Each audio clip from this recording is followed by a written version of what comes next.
அப்புறம் ஒரு நாள் என்ன பண்ணோம், அப்படியே தண்ணி எல்லாம் காய வச்சுட்டு காரை கழுவிட்டு இருக்கிறேன் நான் இப்படி. அதுக்குள்ளேயே ஈரப்பா அதில் வர்றான் அந்த கொடிக்கால்ல. வந்து திபு திபு திபு திபுன்னு வந்து என்னைய புடிச்சுட்டாங்க. எங்க சம்சாரம் ஓடி போயிருச்சு. அப்புறம் அது யார் ஓடுனது என்ன? எங்க சம்சாரங்கன்னு. ஆ சரி. நீ நீ எதுக்கு இங்க வந்து தங்கியிருக்கிறேன்னாங்க. நான் இந்த மாரி தான் வந்துட்டேன்னு. நான் போலீஸ் தான் நான் நெனச்சேன்.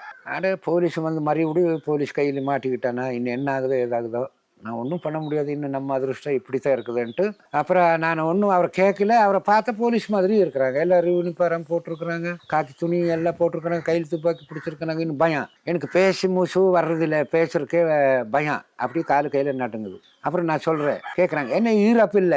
சேத்துக்குழி கோவிந்தா, பேபி வீரப்பா, ரங்குசாமி, மாதேஷ் தான் என்னைய புடிக்கிறாங்க ஃபர்ஸ்ட்டு. புடிச்சு அப்புறம் எங்கே தண்ணி இருக்குதுன்னுங்கிறாங்க. அங்க இருக்குதுன்னு. இன்னொரு மடுவு அங்கே குழி. அதுல தண்ணி இருக்குது. சரி அந்த தண்ணியிலயும் ஈரப்ப இருக்கிறான். அந்த தண்ணியிலயும் அவரு அங்கே வந்து செட்டில் ஆயிருக்கிறாங்க. சரி அங்கே இருக்குதான்னு, சரி நட தண்ணிக்கிட்ட போலான்ட்டு